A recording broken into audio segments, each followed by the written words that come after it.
मैं प्रवीण अहलावत हूँ और जंतर मंतर पर जो धरना वो चला हुआ है। देखिए, धरना देना, प्रदर्शन करना, अपने न्याय के लिए लड़ना वो भी जायज़ है और उसके साथ साथ एक चीज़ जायज़ ये भी इस देश में है कि अगर किसी पर कोई एलिगेशन या आरोप लगाए जाएँ तो वो आदमी भी अपने बचाव के लिए, उसको भी उतना ही हक होता है और वो आदमी भी अपने आप को निर्दोष है वो साबित कर सकता है।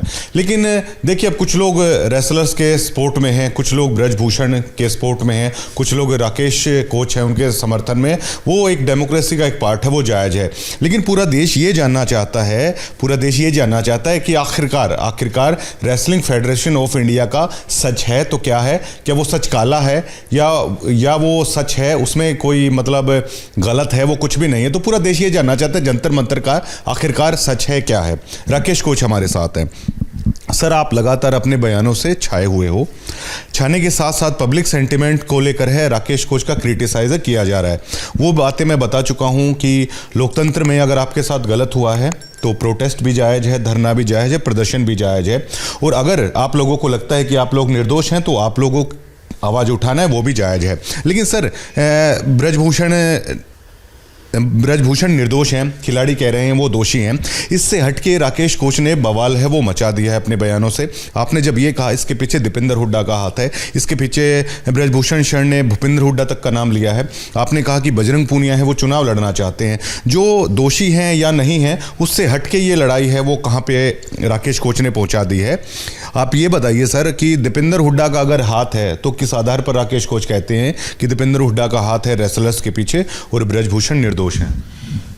सबसे पहले तो अहलावत साहब, आपके चैनल को जितने लोग देख रहे हैं सबको मेरा जय श्री राम, नमस्कार, हाथ जोड़ के प्रार्थना। और जो मैं ये सुन रहा हूँ कि ब्रजभूषण जी के खिलाफ जो भी आरोप लगाए हैं, ये हमारी देश की शान है बेटियाँ, और हिंदुस्तान के लिए इन्होंने बहुत परचम लहराया और तिरंगा लहराया है। लेकिन मैं ये इन बेटियों से हाथ जोड़ के प्रार्थना करूँगा, अपनी बेटियों से, कि धरना प्रदर्शन से कोई भी न्याय नहीं मिलता। आप पहले बार 18 तारीख को, जनवरी को जब धरने पर गए, आपका मिशन कुछ और था। आप दोबारा आए हैं तो आपका मिशन और है। इसमें मैं ये कहना चाहूँगा कि दीपेंद्र जी 11 साल हमारी हरियाणा फेडरेशन के चेयरमैन रहे हैं। क्या आपने उनको नहीं बताया? क्या आपने कोच को नहीं बताया? क्या अपनी मम्मी को नहीं बताया? क्या आपने किसी को भी बताया हो कि हमारे साथ गलत और जाति हो रही है? आप एक गुमनाम चिट्ठी लिख देते प्रधानमंत्री को, सीएम को, कहीं भी ना उसमें एड्रेस होता ना नाम होता। यही लिखना था कि इस फेडरेशन में बच्चों के साथ अत्याचार हो रहा है। मैं कहता हूँ मोदी जी इतने सख्त हैं। मोदी जी को कहा कि मैंने कान में बोल दिया मोदी जी के मैं। मोदी जी देश के लिए जीते हैं, देश के लिए मरते हैं। वो ऐसे यशस्वी प्रधानमंत्री हैं देश के, जिन्होंने देश को कहाँ से कहाँ पहुँचा दिया। और बेटियों की बात, मैं कहता हूँ अगर छोटी भनक लग जाए ना उनको तो रात को उठवा दे। कुछ भी नहीं है, एक फेडरेशन क्या होती है उनके लिए। लेकिन आप ये झूठ बोल रहे हैं। मोदी जी ने कहा कि कुश्ती बहुत ही अच्छे हाथों में है। मोदी जी कभी ऐसे तारीफ नहीं करते, लेकिन उन्होंने कुश्ती की तारीफ की। और जो ब्रजभूषण शरण जी हैं, राष्ट्रीय अध्यक्ष हैं कुश्ती के, 2012 में बने। कांग्रेस की सरकार थी सेंटर में, यहाँ भूपेंद्र हुड्डा सीएम थे। उनके बेटे ने चुनाव लड़ा, वो हार गए, वो बौखला गए।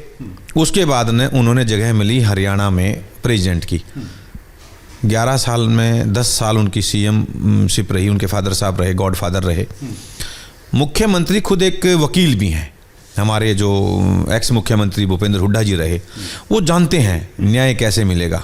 लेकिन राजनीति उनकी कहीं न कहीं, हरियाणा से 10 साल हो गए, वो हताश और परेशान हैं। बाबू बेटा दोनों हार गए, वो बड़ी तकलीफ और पीड़ा में है। 10 साल मुख्यमंत्री रहना और फिर बाबू बेटा दोनों हार जाना, तो ये एक उनके लिए बड़ी शर्म की बात है। जहाँ तक पहलवानों को यूज करना, आप स्टार पहलवान हैं, उनको टिकट दीजिए ना दीजिए वो आपका काम है। बजरंग पूनिया को आपने झज्जर से तैयार कर दिया है, पंडित जी कहाँ जाएगा? जो वत्स से हैं वो कहाँ जाएगा? और बाडड़ा से विनेश जी तैयार हो गई हैं। ये मैं नहीं कह रहा, लोग कह रहे हैं कि इन्होंने सेट किया है कि दोनों स्टार हैं और जीजा साड़ी आप बाद में हैं, लेकिन अलग अलग हल्के से आप आते हो। आपने इलेक्शन की तैयारी की है, फिर आपने देखा कि आपके पास लोग नहीं हैं, आपके पास कांग्रेस धीरे धीरे आ रही है, कम आ रही है। भूपेंद्र हुड्डा जी गए, दीपेंद्र हुड्डा जी गए, शैलजा जी गई, आपने प्रियंका जी आई, राहुल जी को आप बुला रहे थे, हाथ जोड़ के खापों को बुला रहे थे। आपने पहले कहा कि हमारे यहाँ राजनीतिक नहीं होना चाहिए, लेकिन आपने राजनीति खुद बनाया कि आपको पता था कि राजनीति के बगैर तुम्हारा गुजारा नहीं है। और एलिगेशन लगाना आज के दिन इंडिया में बड़ी छोटी बात है। सेक्सुअल हरासमेंट जैसा एक एलिगेशन लगाया, मैं 30 सेकंड तक किसी लड़की को देख लूं तो लगा सकती है हरासमेंट, सेक्सुअल हरासमेंट है वो। मान लें मैंने किसी को छू दिया गलत तरीके से तो वो भी सेक्सुअल हरासमेंट है। लेकिन शोषण 5 साल 6 साल 8 साल तुम सहते रहे, तुम मेडल भी जीतते रहे, कौन सी खाल के तुम बने हो। 3 जीजा साड़ी, 1 साक्षी मलिक, जो 2018 में एक मीटू कार्यक्रम चला था, आप विनेश का बयान देखिए, उसमें उन्होंने कहा कि मेरे साथ ऐसा कुछ नहीं हुआ और भगवान की कृपा से मैं रेसलर हूँ, मेरे साथ शायद लोग डरते होंगे। साक्षी ने ये कहा कि बृजभूषण शरण जी ने, हमारे राष्ट्रीय अध्यक्ष हैं, कुश्ती को इतनी हाइट पे पहुंचा दिया। या तो वो झूठ था या अब आप झूठ बोल रहे हैं। बजरंग पूनिया बोलता है कि नेताजी जैसे, बृजभूषण जैसे इंडिया के फेडरेशन के प्रेसिडेंट ने हमारी कुश्ती को आसमान में पहुंचा दिया। या बजरंग उस दिन झूठ बोल रहा था या बजरंग आज झूठ बोल रहा है। बजरंग और विनेश ने सेट किया था काम कि आप बादली से, मैं बाडड़ा से इलेक्शन लड़ूं और हम सत्ता में आएँ, भूपेंद्र हुड्डा के हाथ बढ़ाएं और हम स्टार हैं, हमारे को टिकट मिलने में कोई दिक्कत है ही नहीं, क्योंकि भूपेंद्र हुड्डा ने उनके पूरे परिवार में को आशीर्वाद मान सम्मान दिया है। लेकिन बजरंग पूनिया जिस दिन मेडल लेके आए थे, वहाँ अपने सीएम साहब गए थे, मनोहर लाल खट्टर जी, और हमारे अध्यक्ष जो हैं ओम प्रकाश धनखड़ जी गए थे, तो गांव के 10% लोग भी नहीं आए थे, उनके बुला नहीं पाए थे। ये वहाँ पे फील हुआ था उन लोगों के कि लोग तो इनके साथ हैं ही नहीं, क्योंकि कहीं ना कहीं दिक्कत रही है आपके मान सम्मान में। जो वो लोग चाहते थे आपने उनका सम्मान नहीं किया। देखिए, आप मेडल लेके आए, देश के लिए बहुत अच्छी बात है, लेकिन ये देश ने आपको क्या दिया, आपको कितने पैसे दिए, आपको कितना मान सम्मान दिया, कौन सा अवार्ड आपके पास नहीं है। आज बृजभूषण जब हट गया अपने पद से, यानी कि उसके जब उन्होंने इलेक्शन डिक्लेयर कर दिया, 7 तारीख का इलेक्शन था, यानी कि उनका समय पूरा हो गया, फिर आप उसको अत्याचारी, बलात्कारी, चोर, गुंडा, लुच्चा, पता नहीं आप क्या क्या कह रहे हैं। ये शोभा नहीं देता। आप राष्ट्र की धरोहर हैं, पहलवान है, हिंदुस्तान की शान है। आपको किसी के बारे में, एक 7 बार का सांसद है, उसके बेटा बेटी हैं, उसके पोता पोती हैं, उसका परिवार है भरा, आप 20 लाख लोग उनको वोट देते हैं हर बार, और वो 6 जो होती है लोकसभा, वो उसमें लड़ने का मादा रखते हैं। और दीपेंद्र हुड्डा जी और अपना भूपेंद्र हुड्डा जी अपनी सीट नहीं बचा पाए, तो उसका मुकाबला नहीं कर सकते। आप बीजेपी को डाउन करने के लिए, मनोहर लाल खट्टर को बदनाम करने के लिए, मोदी जी को हटाने के लिए ये सारी मुहिम है। इसके पीछे एक बिजनेसमैन है बहुत बड़ा जो आपको फंडिंग कर रहा है। आप 5 स्टार में लंच करते हैं, ब्रेक करते हैं। आप इतने अच्छे सिस्टम से, आज चलो पहले गरीबी होगी, लेकिन गरीबी होके अमीरी आ जाए तो पता नहीं चलता। अमीर होकर गरीब हो जाए इंसान, वो सह नहीं सकता। आप इतने ऐसी कमरे में रहने वाले आज टेंटों में लेटे हुए हो, इसके पीछे मंशा क्या है? इसके पीछे राजनीति है, केवल राजनीति है। राजनीति के लिए आदमी 15-20 दिन मेहनत करता है, एमएलए बन जाता है, फिर एंजॉय करता है। तो आप लोगों ने तो राजनीति को मुद्दा बना लिया और पहलवानी का तो आप बदनाम कर रहे हैं। आपके साथ बताओ पहलवान कौन है? 4 पहलवान हैं, मियाँ बीबी, जीजा साली। उसके बाद जो आज एशियन चैंपियनशिप में 30 लोग हमारे गए थे, आपके साथ एक भी नहीं है।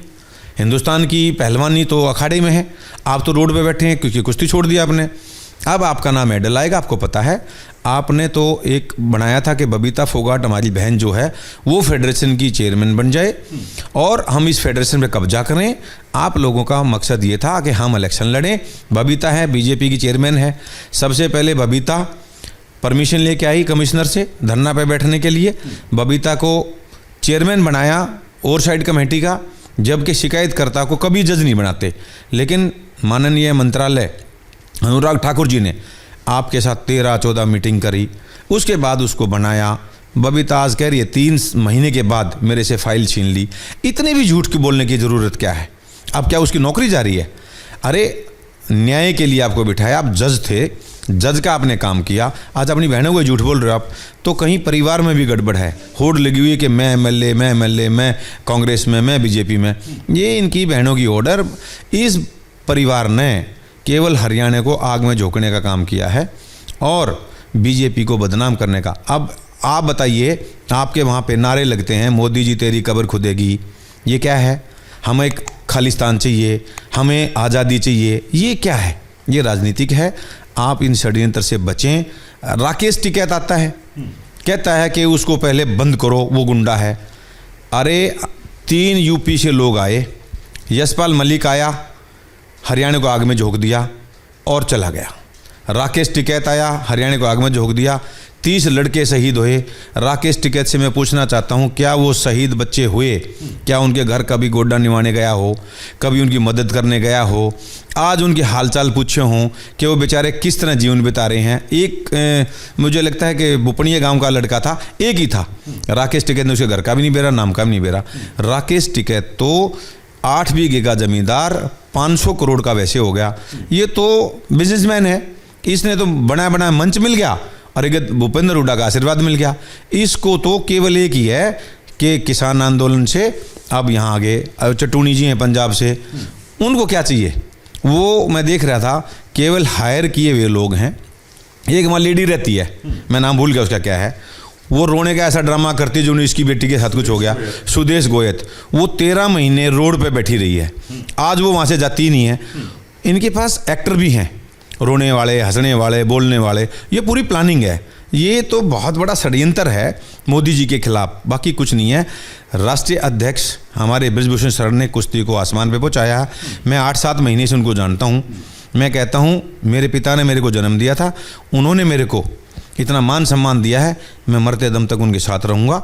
अगर उन्होंने बेटियों के साथ कुछ गलत किया है, गिल्टी कोर्ट देता है, तो सबसे पहले मैं उनका विरोध भी मैं करूँगा, क्योंकि हमारी बेटी हमारा मान सम्मान है, हिंदुस्तान का मान सम्मान है। लेकिन बृजभूषण ऐसे नहीं है, ऐसे वो मुझे लगता नहीं है। और रही बात, FIR होगी, उसके बाद में पुलिस ने जांच शुरू कर दी। अब इनको पता नहीं किस वकील ने बता रखा है 164। अरे भैया 164 के बयान तो तुम ऑलरेडी दे चुके, तुमने अपने बयान दर्ज करा दिए, पुलिस ने वे पढ़ लिए, वो देख लिए। जिस लड़की को तुम माइनर बता रहे हो, सुप्रीम कोर्ट से बड़ा कोई नहीं है, कानून से बड़ा कोई नहीं है। वकील एक से एक टॉप वहाँ खड़ा था। आपका कपिल सिब्बल 50 लाख रुपये लेता है। भाई कौन से पहलवान के पास 50 लाख रुपये थे उनको देने के लिए? ये तो हायर किए हुए हैं। और स्वयं आप जज, स्वयं आप पुलिस, स्वयं आप ये डिसाइड करने वाले, इसको फांसी, इसको उम्र कैद, अरे तुम ही दे रहे हो। अरे अपनी पुलिस को, वे भी हमारे भाई हैं, उसमें भी हमारी कम्युनिटी के लोग हैं। एक कम्युनिटी को बर्बाद मत करो, बदनाम मत करो। पहले ही हमारे लोगों को 2 बार टारगेट किया गया है। इन जाटों को बख्शो। हमारी जो खाप पंचायतें हैं, मैं उनसे, अपने चाचा ताऊ, अपने बुजुर्गों से हाथ जोड़ के प्रार्थना करूंगा कि आप गहराई तक जाएं, इनके चुंगल में ना फंसे। ये राजनीतिक ड्रामा है, कोई बीजेपी का, कोई कांग्रेस का, किसी भी पार्टी का हो सकता है। लेकिन हमारे बुजुर्गों को जब ये लड़की रो पड़ती हैं तो सारे भाग लेते हैं। अरे ये जिस दिन मेडल लेके आई थी, ये आपको याद होगा, मैंने भी कोशिश की थी कि साक्षी को मैं बुलाऊं। पहले इनके मैनेजर और उनकी मम्मी ने बोला 3 लाख, 2 लाख, 5 लाख। ये आपके घर चाय पीने के भी पैसे लेते हैं। तो आप इनके चक्कर में कहाँ फंस गए? जिस दिन ये रिजल्ट आएगा, जिस दिन कोर्ट से न्याय मिलेगा, आपको बहुत पछताना पड़ेगा। और इन लड़कियों का कुछ नहीं बिगड़ेगा। क्यों? ये तो अपनी अच्छी नौकरी पे हैं और अच्छे पैसे, 20-20, 30-30 करोड़ रुपए इनके पास वैसे हैं। तो ये पूरा, जिस दिन इन्होंने दंगल फिल्म बनाई थी, ये तो मुसलमानों को बहुत अच्छा बताते थे, आमिर खान की जय जयकार करते थे। जिस दिन दंगल फिल्म बना के 100 करोड़ रुपए इन्होंने कमाए, तो उस दिन तो आमिर खान जिंदाबाद। आज हमारे यहाँ पे बुर्का पहन के और वो मांग रहे हैं कि आज़ादी आज़ादी। ये किसने बुलाई? ये सारे इनके बुलाए ओढ़ हैं, ये सारी मैनेजमेंट है। और किसान आंदोलन से जितने भी जुड़े हुए लोग हैं, उनको बरगलाया जा रहा है और उनको झूठी बातों में, आंखों में आंसू ला के, क्योंकि हमारे बुजुर्ग, हमारे बहन भाई, वो इतने भावुक हैं कि किसी की बेटी की आंखों में आंसू नहीं देख सकते। रही बात, कितने बलात्कार होते हैं दिल्ली में? 6 बलात्कार रोज होते हैं। क्या इनमें से कोई जाके धरने बैठता है? क्या ये बेटी किसी थाने में जाके 0 FIR करवाई? 0 FIR आप कहीं भी किसी भी स्टेट में करा सकते हैं, लेकिन इनके पास कोई तथ्य नहीं है, कोई प्रूफ नहीं है। और प्रूफ है तो दे दो। आज भी जांच चल रही है, उसको सजा हो, फांसी हो, 20 साल हो, सारा देश देखेगा। उन्होंने कह दिया है ब्रजभूषण शरण जी ने खुद बोला है कि पंचायत मुझे जूतों से मार दे और मेरी जीवन लीला समाप्त कर दे अगर मैं दोषी हूं तो, कि उस आदमी की सुनो 65 साल का इंसान है, 7 बार का सांसद है, 1 बार का सरपंच नहीं बनता गांव का, वो 7 बार का सांसद है, करोड़ों लोग उसके फॉलोअर हैं, उसका बेटा 2 बार सांसद है, विधायक है सॉरी, और उसके जो परिवार है वो इतना खेलता खालता, आप उसको एक छोटा सा एलिगेशन लगा के, ये बेटी के लिए तो बहुत बड़ा है लेकिन आपने जो लगाया है वो बहुत ही घटिया किस्म का आरोप है। अगर वो सत्य है तो सबसे पहले राकेश कोच रिजाइन देगा, सबसे पहले कोच आप अपनी बेटियों के साथ हो, अपनी बहनों के साथ खड़ा होगा, लेकिन हरियाणा के लोगों को बरगलाओ नहीं और आग में मत झोंको। 30 शहीद लोग हमारे आज भी उन माओं की आंखों में आंसू हैं जो अपने किसान आंदोलन में गए। 600 लोगों ने अपनी जान दी किसान आंदोलन में, मिला क्या किसी को? ये जो नेता हैं ट्रैक्टर, अरे ट्रैक्टर अपने खेत में चलाओ, वही ट्रैक्टर हैं, 5000 ट्रैक्टर हैं, अरे ट्रैक्टर किसी के हैं, तू तो अपना ट्रैक्टर भी लेके नहीं आता। जिस दिन तुमने तिरंगे का अपमान किया था वे कौन लोग थे? वे खालिस्तान के लोग थे। आज तुम्हारे पास कौन है? खालिस्तान और देश को तोड़ने वाले लोग खड़े हैं तुम्हारे पास। अरे शर्म आनी चाहिए मोदी जी को, जो आज कह रहे हैं मोदी जी तेरी कब्र खुदेगी। हिंदुस्तान की शान है वो, उसको आप तोड़ने का काम कर रहे हैं। मोदी जी नहीं है ना तो हम भी सेफ नहीं है, ये ध्यान रखना। ये आपका सच था जो आप बता रहे हो, उनके अपोजिट राकेश कोच को बतौर एक विलन है वो पेश किया जा रहा है। क्यों किया जा रहा है? क्या इसके पीछे भी दीपेंद्र हुड्डा का हाथ है? और देखिए राकेश कोच के क्यों इतना खुलकर है उस चीज़ को लेकर है, आप बोल रहे हो बतौर एक विलन आपको क्यों पेश किया जा रहा है? मैं सच का साथी हूँ। और जबकि कल मैं बजरंग पूनिया के जो गुरु हैं वीरेंद्र आर्या, मैं उनसे बात कर रहा था, वो कह रहे थे राकेश कोच बेहतर इंसान है। जब आपने खिलाड़ियों के लिए नेशनल करवाया था तो तमाम लोगों ने कहा कि राकेश कोच ने जो ये प्रतियोगिता करवाई है शायद हिंदुस्तान में आज तक ऐसी नहीं हुई है। इतने बेहतरीन इंसान होने के बावजूद है आपको विलन के तौर पर पेश किया जा रहा है। राकेश कोच को चिंता नहीं होती ना, क्योंकि आफ्टर ऑल आपको भी लोगों के बीच में ही जाना है सर। बेहतर इंसान होने के बावजूद आपको विलन के तौर पर पेश किया जा रहा है, आपको चिंता नहीं होती है कि मैं किस तरफ जा रहा हूँ? अलाव जी, मैंने बहुत नज़दीक से अपने जीवन को देखा है। मौत जिस दिन आनी उस दिन आनी है। कौन सा दिन आखिरी होगा, कौन सी बात आखिरी होगी, मैं इसको भली बातें जानता हूँ। लोग मुझे गाली भी बकरे हैं और ब्रजभूषण का दल्ला और ब्रजभूषण का चमचा मैं सुन रहा हूँ, मैं सब कुछ सहन कर रहा हूँ, लेकिन जिन सच्चाई आएगी ना उस दिन ये लोग कहेंगे कि हमने इसको गाली क्यों बकी और इसका क्या कसूर था। मैं हरियाणा का ही हूँ, हरियाणा को मैं बहुत नज़दीक से देखता हूँ। हमारे लोग भावुक हैं और गलत दिशा में जा रहे हैं और इन तीनों जिज्जा साड़ी ने ऐसा ड्रामा रच दिया है और ये भूपेंद्र हुड्डा जी ने ऐसा एक बीज बो दिया है। देखिए, पहले उन्हें जाट आरक्षण दिलवाया, आधा अधूरा दिलवाया, लोगों को रोड पे बिठा दिया और फिर कहीं नहीं मिला। जब हमारे लोगों के नाखून खींचे गए, जब हमारे लोगों को प्रताड़ित किया गया पुलिस द्वारा, जब ये दीपेंद्र हुड्डा भूपेंद्र हुड्डा कहाँ थे, उन लोगों ने बेचारे ने आज उनकी हालत देखिए जाके। जो लोग शहीद हो गए, क्या भूपेंद्र हुड्डा दीपेंद्र हुड्डा उनके घर गए हैं? क्या उनका बेरा लिया है? क्या हरियाणा में कितनी बेटियों के साथ जाती हो रही है? क्या धरना प्रदर्शन किया है? किसी के जाके मदद की है? किसी छोरी का ब्याह कर दिया हो तो दीपेंद्र हुड्डा बता दे। और ये बजरंग पूनिया को नेता बनाना चाहता है। अरे पूरे बीजेपी की ताकत लगी हुई थी, जब इनका बादली से वत्स जीत गया तो आज इसको टिकट देने की या इसको मतलब आशीर्वाद देने की ज़रूरत क्या है? यानी कि आप एक कम्युनिटी के लिए काम कर रहे हो, ये बहुत ही गलत बात है। हरियाणा को आप सब कुछ जानते हैं कि न्याय कैसे मिलेगा, सब कुछ पता है, लेकिन उसके बाद भी अनजान बन के इनोसेंट जो हमारी जो जनता है इनोसेंट है वो, और आप उसको गलत दिशा में लेके जा रहे हैं। ये आने वाला कल आपको बहुत बुरा लगेगा और महसूस होगा कि जिज्जा साड़ी के जाल में फंस के अपनी राजनीति भी समाप्त कर ली। दीपेंद्र हुड्डा को बहुत बड़ा पछतावा होगा और देख लेना प्रियंका गांधी भी पछताएगी। और आप पार्टी के जो वहाँ पे लोग हैं, अरे उन जितना झूठा तो कोई है ही नहीं, वो तो रोज ही झूठ बोलते हैं। उसने एक पत्रकार की पंजाब में जाकर बुला के उसको गलती से एक गाड़ी एक्सीडेंट दिखा के उसको बंद कर दिया। कितना बड़ा जुल्म है। एक बेटी को वो कह रहा है ये मेरी बेटियां हैं, वो किसी की बेटी नहीं थी क्या जो उसको जेल में रखा? तो इससे बड़ा जुल्म ना करो और ये पार्टियां रोटी सेकना कम करो, राजनीति बंद करो। और राकेश टिकैत से मैं हाथ जोड़ के प्रार्थना करता हूं कि यूपी से लोग लेके आएँ, हरियाणा के लोगों को यूज ना करें। तुम्हारा यशपाल मलिक और आज हमारे गवर्नर रहे सतपाल मलिक जी से मैं पूछना चाहूँगा, 5 साल बीजेपी ने उनको कितने बड़े पद पर रखा, क्या उन्हें रिजाइन दिया? कभी नहीं दिया।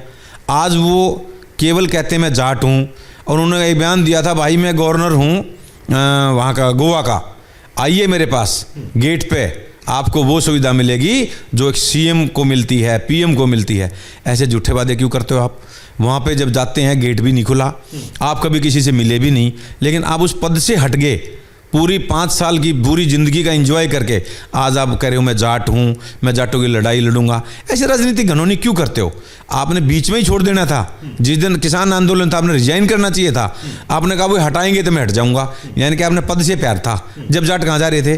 तो इस तरह की राजनीति ना करें। जी जी जी, आप स्टैंड वाले आदमी हैं, आप स्टैंड वाले आदमी हैं। पहले रोहताश मलिक और आप है वो दोनों कह रहे थे कि ये रेसलर्स गलत बैठे हुए हैं, लेकिन कल वीरेंद्र आर्य को हटाया गया तो आपने भी स्टैंड लिया कि गलत है, ये कार्रवाई की गई।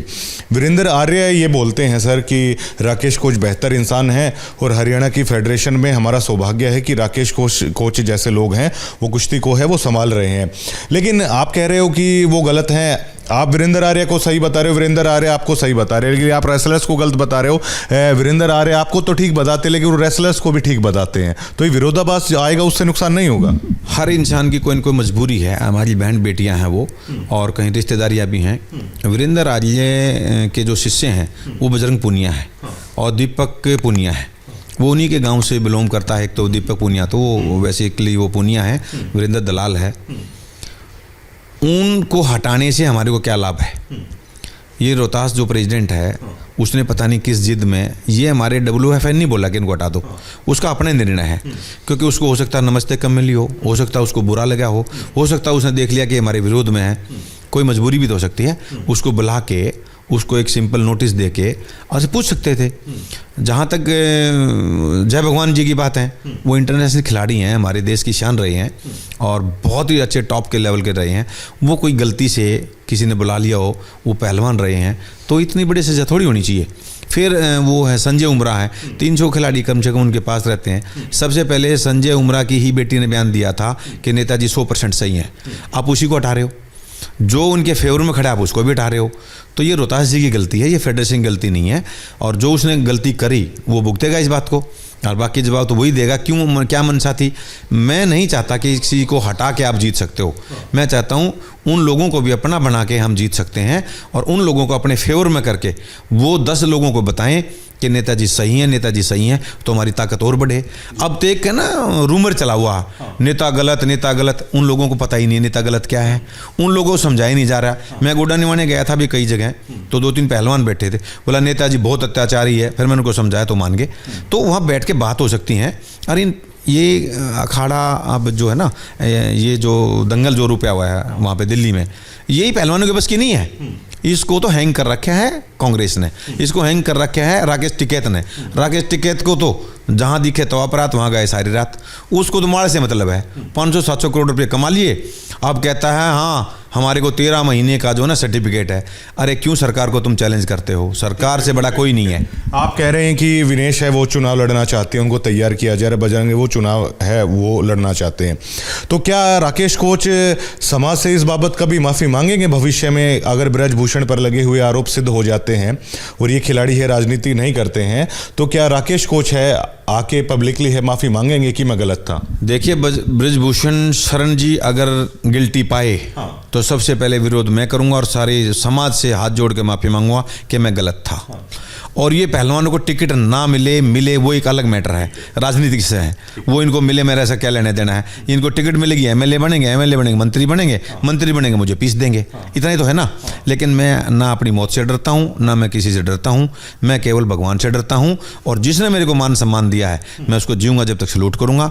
ब्रजभूषण मेरे आदरणीय हैं, जिस दिन गिल्टी हो जाएंगे मैं आदरणीय बिल्कुल नहीं मानूंगा और मैं उनको नमस्ते कर दूंगा और कभी सीओ ने शक्ल भी नहीं देखूंगा। क्या आपको नहीं लगता सर इतना खरा स्टैंड का होने से नुकसान हो जाता है आदमी को? आप जो स्टैंड लेते हैं उस पर फिर कायम रहते हैं। भगवान राम जब वनवास काट के आए ना तो पुरुषोत्तम राम बने थे, पहले उनको आम आदमी समझते थे। तो हमारी भी ये तपस्या की घड़ी है और हम ये तपस्या देख रहे हैं और लोगों का विरोध भी सह रहे हैं। और मैं अपने भाइयों पहलवानों से कहूँगा, मैं गलत नहीं हूँ, मैं तुम्हारे साथ हूँ, मैं अपनी बेटियों के साथ हूँ, लेकिन झूठ के साथ नहीं हूँ, सच के साथ हूँ। जिसके साथ जाती हुई वो आरोप जरूर लगाए और वो सिद्ध करे। साक्षी 2-3 महीने पहले ही नेताजी के पोता पोती खिलाने गई थी।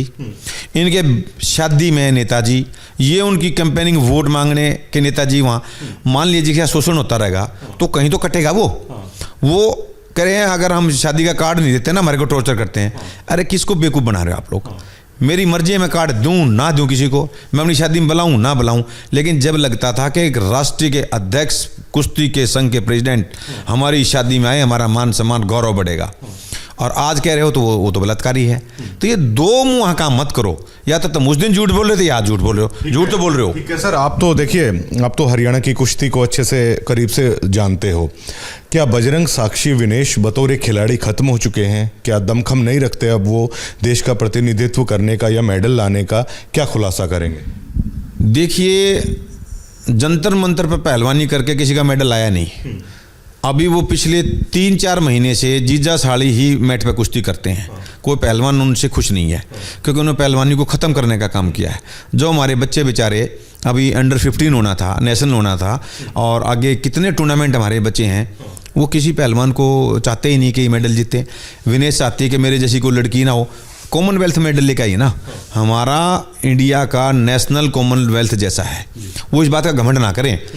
हमारी परी कहने वाली पीटी उषा इनके पास गई, इनसे बात की, इन्होंने बेइज्जती करके उसको निकाल दिया। मैरी कॉम हिंदुस्तान की शान है, क्या वो मेडल नहीं लेके आई? योगेश्वर दत्त मेडल नहीं लेके आया? सुशील पहलवान मेडल नहीं लेके आया? कितने ही मेडल दुनिया में आए हैं। तो अगर ये ओलंपिक का मेडल ले आए विनेश, तो हरियाणा इसके नाम कराना पड़ेगा या बजरंग के नाम कराना पड़ेगा? ये इस पूरे देश के और पूरे हरियाणा के ठेकेदार हैं, मतलब पूरा मान सम्मान इनका। ये चारों तो पाक साक, इन्हें कहा 1000 लड़की, 1000 की हिंदुस्तान की लड़कियों की बेइज्जती जो की, दाग जो लगाया है, क्या ये कभी सोचते नहीं अपने घर बैठ के? 1000 लड़की तो कैंप में भी नहीं गया आज तक। 300 लड़की मुश्किल से कैंपों में गई होगी, उसमें से सारी एक जैसी तो नहीं हो सकती, या इतना जुमला कहेंगे इसे आप? ये जुमला है। 1000 लड़कियां बगैर सामने मैदान पड़ा है, मुंह में जो बोल दो। किसी की बेइज्जती ऐसे नहीं करनी चाहिए। परमात्मा ने एक ताकत दी है, सच को कभी याद नहीं रखना पड़ता, झूठ को 24 घंटे याद रखना पड़ता है। जो माइनर लड़की है, अब उसका देखना क्या खुलासा होता है, मालूम हो जाएगा। हम उसका नाम गाम नहीं जानते, लेकिन धीरे धीरे कानों से आई है खबर कि वो भी 18 साल की लड़की है। आपने जैसे कहा, क्योंकि पिछली बार आप भी वहाँ पे मौजूद थे, जंतर मंतर प्रीवियस प्रोटेस्ट में, तो वहाँ पे दीपक पूनिया भी थे, वहाँ पे रवि दहिया भी थे, वहाँ पे अंशु मलिक भी थी, काफ़ी सारे हिंद केसरी, काफ़ी सारे अंतर्राष्ट्रीय रेसलर थे। आपकी बात में सच्चाई है कि वो लोग अब वहाँ पर दिखाई नहीं देते।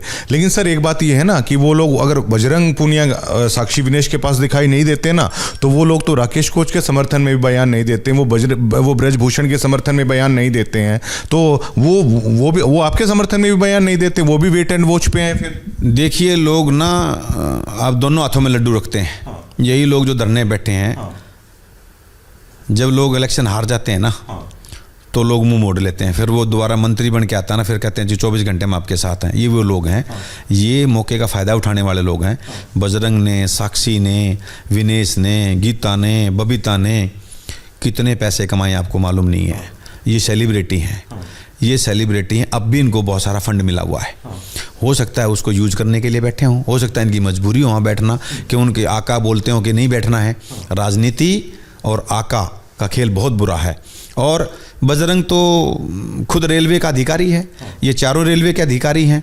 जिसका आपने नाम लिया, वो पहलवान को पता है कि इनकी कुश्ती खत्म हो गई है, उन लोगों की पहलवानी अभी जिंदा है, वो अपनी पहलवानी कर रहे हैं। ये जीजा साड़ी मुल्तानी मारे हैं, वहाँ क्लाजिंग मारे हैं, वहाँ लोगों को नाटक कर रहे हैं। आप एक बेहतरीन इंसान हैं, और देखिए वो दोनों मेडलिस्ट भी हैं, और आप भी शायद बहुत खुश हुए थे जब उनको मेडल आया। आज राकेश कोच इतने मजबूर क्यों हैं कि इन चैंपियंस को जीजा साली की जोड़ी बनाकर ऐसे शब्दों का इस्तेमाल कर रहे हैं? राकेश कोच एक बेहतर इंसान है, थोड़ा बेहतर शब्दों का क्या इस्तेमाल नहीं हो सकता? क्यों इतने मजबूर हैं? जब ये लोग मेडल लेके आए थे, हमने इनके पोस्टर छपवाए, होल्डिंग छपवाए। मैंने करीब 20 ओलंपियन का अपने स्कूल में बुला के स्वागत और सम्मान किया था। आज ऐसा शब्द क्यों यूज? फिर इन्होंने हरियाणा को और जाट बेल्ट को बदनाम करने का काम किया है, और हमारी बेटियों को दाग लगाने का काम किया है। 1000 बेटी, जिसकी बेटी पहलवानी करती है, उसके माँ बाप के दिमाग में शंका नहीं पैदा करती कि हमारी बेटी के साथ वैसा हुआ होगा। आज लोग मजबूर हो गए, कुश्ती को ख़त्म करने का ये काम कर रहे हैं। ये कोई टूर्नामेंट नहीं होना देना चाहते। अरे इनको, बजरंग पूनिया को विनेश को, बबीता को फेडरेशन का कुछ बनना था तो उनके तो पुराने संबंध है नेताजी से, बोल देते हरियाणा का कुछ बना देते, बोल देते 10 पोस्ट वहाँ बना देते, वो मना थोड़ी करते। लेकिन किसी चीज़ पे कब्जा करना किसी को भी शायद अच्छा नहीं लगेगा। मैं किसी को प्राइज़ दूँ अपने दिल से और कोई मेरी जेब से पैसे निकाल ले तो तकलीफ तो होगी। मैं विनेश से पहली बार मिला था लखनऊ, मैंने अपनी बेटी मान के सिर पे हाथ धरा, 2100 रुपये भी दिए, मैं कि मेरी हरियाणा की बेटी मेरी शान है। लेकिन आज दूसरी बेटियों को बदनाम नहीं करना चाहिए। कहो तो बोलो ना मेरे साथ हुआ, और आप खुद एक गवाह बनो। पहले 6 लड़की थी, आज 7 होगी, लेकिन बैठी कितनी है? 3। तीनों बहनें बैठी हैं, एक उनकी रिश्तेदार बैठी है, और कौन है? पहलवान एक भी उनके साथ नहीं है। वहाँ तो टुकड़े टुकड़े गैंग, किसान आंदोलन के लोग और भूपेंद्र हुड्डा के भेजे हुए लोग और आप पार्टी के भेजे हुए लोग हैं। वहाँ तो स्कीम बना रखी है लोगों ने, 2 गाड़ी आज तुमने भेजनी है, 2 हमने भेजनी है, भीड़ को जचाए रखना है और मोदी के नारे लगाने हैं। ये तो बीजेपी हटाओ षड्यंत्र है, भूपेंद्र लाओ हरियाणा में, ये षड्यंत्र है। ये तो केवल हमारे जाटों को बदनाम करने के लिए, हमारी बेटियों को बदनाम करने के लिए षड्यंत्र है। हमारे लोग जितना जल्दी समझेंगे उतना हमारे फ़ायदा होगा। 2 इंसिडेंट देख लिए, दोनों में जाटों के बच्चों की शहीद हुए हैं, दोनों का आज किसी के 31 घरों में दीवा नहीं जलता।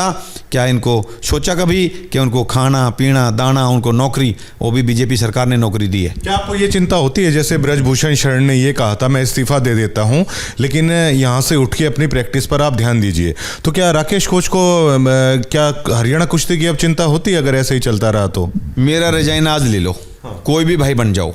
तीर्थ राणा बनना चाहता था, गीता और बबीता और सारा ने, संदीप ने मिलकर एक दूसरी ऑर्गेनाइजेशन तैयार करी थी, रेसलिंग फेडरेशन। मैं तो कहूँ उसको मान्यता दे दें ताकि ये उठ जाए वहाँ से और मेरा आज से रिजाइन समझे। मैंने इस पद की कोई लालसा नहीं है, केवल कुश्ती के लिए अच्छा काम करने के लिए मौका नेताजी ने दिया था। मैंने साबित भी किया, मैंने नेशनल भी कराया और दुनिया कराती है, मैं भी कोई इसकी बड़ाई नहीं लेना चाहता। जितना मेरे से सामर्थ्य था मैंने दिया, किसी भाई से चंदा नहीं लिया, जीवन में लूँ नहीं कभी भी। और कुश्ती के लिए ही मैं रेसलिंग कोच हूँ। एक बार बजरंग पूनिया ने मेरे से गलती से कह दिया था कि तो नकली जनरल सेक्रेटरी है। मैं कहता हूँ हिंदुस्तान का टॉप का खिलाड़ी है, हमारा मान सम्मान है। मैं उसके शब्द कभी भी भूलूंगा नहीं, क्योंकि मेरे कान में आए कि नकली सेक्रेटरी है। नकली कहना किसी को बहुत आसान बात है, आप किसी को असली बोलो, उसका मान सम्मान करना सीखो। ब्रजभूषण ने तुम्हारे को क्या नहीं दिया, आज उसको तुम चोर गुंडा बता रहे हो, यानी कि तुम असली बाप के बेटे ही नहीं हो। अगर किसी बुजुर्ग पे तुम ऐसा दाग लगा रहे हो, हमारे माँ बाप को कोई बोले कितनी पीड़ा होगी। उसके भी बच्चे हैं, वो भी सम्मानित व्यक्ति है, ठीक है उसने गलती की है तो भुगतेगा, कोर्ट न्याय देगा, पुलिस तफ्तीश करेगी, कोर्ट सजा देगा। हम कौन होते हैं, सब जानते हैं, वहाँ जितने लोग बैठे हैं सब चाहते हैं कि जल्दी से जल्दी है वो जांच प्रक्रिया तेज होके और सच आए सामने, चाहते हैं। सर इलेक्शन की डेट निर्धारित है, इलेक्शन हो जाएगा, जिस दिन इलेक्शन हो जाएगा ये लोग उसी दिन अपना उठ के टंडा टेरा ठाके भाग जाएंगे। क्यों? फेडरेशन तुम्हारे हाथ से गई, फिर राजनीति ये लोग फिर भूपेंद्र हुड्डा के चरण दाबेंगे और उनसे आशीर्वाद लेंगे, जी आपने जो कहा था हमने काम कर दिया, ईब हमारे को आशीर्वाद दो और हमें इलेक्शन लड़ने दो। नेताजी से बात हो जाती है इस दरमियान फोन पे आपकी? नेताजी से मेरी बात हो जाती है, वही कहते हैं कि अपना केवल पक्ष सही रखो, गलत दिशा में नहीं जाना, गलत बोलना नहीं है, जो होगा परमात्मा देखता है, या तो वो बेटी जानती है या मैं जानता हूँ या भगवान जानता है। ऐसा होगा भविष्य में, जैसे नेताजी ने कहा था कि मैं खा पंचायत के बीच में आऊँगा, चर्चा था वो 4 से 5 महीने के बाद, अगर मेरी गलती निकली तो आप कुछ भी कर लेना। तो क्या राकेश कोच और नेताजी आएंगे भविष्य में खापों के बीच में, अगर निर्दोष हैं वो साबित होते हैं तो? ब्रजभूषण शरण जुबान का पक्का है, ना भागता है, ना छुपता है, ना झूठ बोलता है। उन्हें जो बोल दिया वो बोल दिया। वो पंचायत में भी आएगा, अगर गिल्टी होगा तो जूते भी खाएगा, और गिल्टी नहीं होगा तो उसका कितना अपमान कर दिया, क्या उसकी भरपाई ये पहलवान कर पाएंगे? क्या ये हरियाणा कर पाएगा? क्या ये जाट बिरादरी कर पाएगी? जाट बिरादरी के 98% पहलवान हैं, यूपी के भी हैं, राजस्थान के भी हैं, हरियाणा के भी हैं और एक स्टेट के हैं। तो जाट जाट क्यों? पहलवान तो हिंदुस्तान का पहलवान है। ये ऐसा नारा क्यों लगा रहे हैं? राकेश टिकैत है उसको क्यों यूज कर रहे हैं? राकेश टिकैत इनका क्यों यूज कर रहा है? और भूपेंद्र हुड्डा के चंगुल में क्यों फंस रहे हैं? आप पार्टी के चंगुल में क्यों फंस रहे हैं? ये हाथ जोड़ें कि यहाँ से जाएं और पहलवान हमारे साथ बैठें। ये बोलेगा इनमें से कोई भी नहीं बोलेगा, क्योंकि राजनीति प्यारी है। इन्हें तो नेताजी को बदनाम करके घुटनों पर बिठा दिया। वो इतना एक शख्सियत जिसके 20 करोड़ लोग फॉलोअर हों, उसको घुटनों में बिठा दिया। क्या इमोशनल हो जाते हैं आपसे फोन पे बातचीत करते हुए? वो इतने दुखी हैं, वो बोलते बोलते मैं आंखों में पानी आ जाता कि हमारी बेटियों ने मेरे ऊपर क्या लिगेशन लगाया, मेरी क्या छवि थी, उन्होंने क्या मेरे को मैं ज़मीन पे बिठा दिया इन लोगों ने। इनको जरा सी भी अगर भगवान इनको देख रहा हो तो कभी इनको माफ़ ना करें। कोई ऐसी बात, काफ़ी बातें शायद आप बताना चाहते बता नहीं पा रहे हैं, लेकिन फिर भी उनमें से कोई ऐसी बात है, आखिरी सवाल है, जो आप बताना चाहें तो। नेताजी बहुत दुखी हैं इस बात से। वो कहते हैं मैंने 12 साल तपस्या करी, कुश्ती को पाला पोसा, वहाँ तक ले गया, हमारा कैरियर इन्हें जीरो कर दिया। ये तो लोग मेरे साथ खड़े हैं ना, तो ये तो मेरे को फांसी टंगवा दें, और ये तो चाहते हैं आज ही मर जाए। भगवान ने सांस दे रखे हैं, भगवान ने उसको मान सम्मान दे रखा है, लोग उनके साथ हैं, उनके प्यार करते हैं। वो गरीब से डरते हैं, अमीर से नहीं डरते। वो गरीब से इतना डरते हैं कि गरीब की हाई मुझे ना लगे। भगवान की इतने पुजारी हैं वो। संत समाज 24 घंटे उनके साथ खड़ा है, आपने देखा होगा वीडियो में। अगर वो एक इशारा कर देना तो ये तो 20-30 लोग बैठे हैं, लाखों लोग बैठ जाएंगे उनके धरने पे, तो मुश्किल हो जाएगी, टकराव हो जाएगा ना। फिर वो नहीं चाहते, वो इस लेवल के हैं ही नहीं इंसान, वो सुलझे हुए इंसान है। उन्हें राजनीति बड़ी, गरीबी बहुत बहुत नज़दीक से गरीबी देखी है उन्होंने, 4-4 मौत अपने घर में देखी हैं। वो बाहुबली नहीं है, दिल के इसे अच्छे इंसान हैं कि आप सोच भी नहीं सकते। मिल के देखो आप उनसे, वो मतलब गरीब के जो है ना वो भगवान है। बात करने के लिए शुक्रिया। नमस्कार, जय हिंद। ये राकेश कोच थे और ये इनका सच है। जो रेसलर्स वहाँ पे बैठे हुए हैं वो उनका सच है। लेकिन इसी बीच मतलब हम तब तक अपनी गाड़ी का टायर है वो रुकने नहीं देंगे जब तक इस देश के सामने ये चीज़ें ना ला करके रख देंगे कि आखिरकार इस देश का सच क्या है। अब देखिए, न्याय मांगना, धरना प्रदर्शन करना वो भी लोकतांत्रिक हक है, और खुद को निर्दोष साबित करना वो भी लोकतांत्रिक हक है। इंडियन सोसाइटी के दो वर्ग आपस में टकराने के लिए बैठे हुए हैं। एक वर्ग ये लिख रहा है I stand with my champion, एक वर्ग ये लिख रहा है कि आई सपोर्ट ब्रजभूषण सिंह। देखिए, दोनों अपनी अपनी जगह हैं, वो बिल्कुल सही हो सकते हैं। लेकिन जो बातें ये निकल के सामने आती है ना, क्या बजरंग पूनिया चुनाव लड़ना चाहते हैं, क्या विनेश फोगाट चुनाव लड़ना चाहते हैं, दीपेंद्र सिंह हुड्डा का इस धरने में शामिल होने का सच आखिरकार क्या है, केजरीवाल का इस धरने में शामिल होने का सच आखिरकार क्या है। हमारा वो मकसद था कि राकेश कोच साहब से वो तमाम बातें हैं वो हम पूछने की कोशिश करेंगे, क्योंकि न्याय अन्याय की लड़ाई में आखिर राजनीति की बातें हैं वो कहाँ से आ जाती हैं, ये हमारा मकसद है। शुक्रिया।